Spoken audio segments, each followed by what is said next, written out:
Alright, so we are going to be continuing to read I Survived the Battle of Gettysburg, 1863. So we finished chapters 1 through 9. Now we're going to get to chapter 10. So let's get ready. Chapter 10. Suddenly the ground was shaking, and hundreds of gray soldiers on horseback poured from the wooded hillside. Rebel cavalry were under attack. Henry grabbed Thomas and dragged him back into the grass, throwing him onto the ground so hard that the air was knocked from his lungs. Line up, Captain Campbell shouted. Thomas had watched the men drill back at the camp. They'd practiced for hours, lining up in different battle formations, shooting at targets hundreds of yards away. During drills, they sometimes smiled and joked as they marched, tossing their hats into the air and catching them with the sharp metal tips of their bayonets. This was nothing like the drills.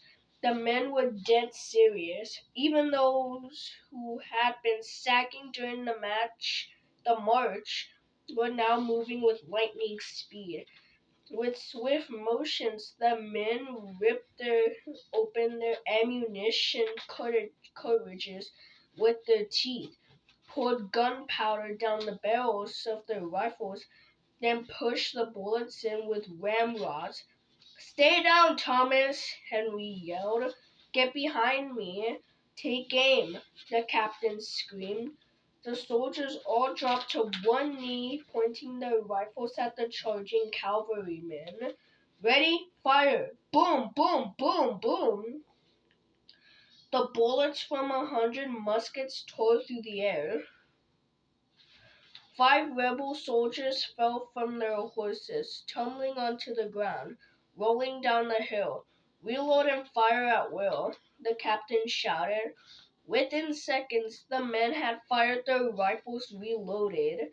Boom, boom, boom! More soldiers fell. The black gun smoke filled the air, mixing with the dust. And as quickly as they had appeared, the cavalrymen were gone.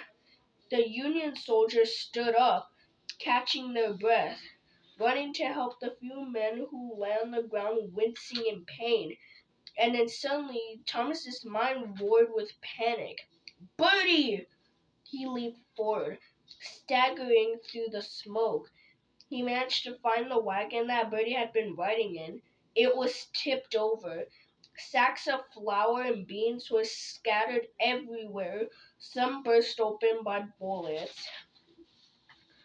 Lester and Homer were both in the grass, looking dazed and bruised. "Homer," Thomas said, "where's Bertie?"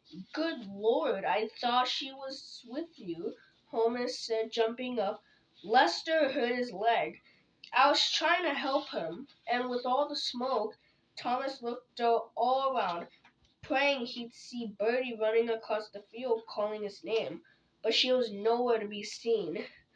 Soon dozens of men were looking everywhere for her.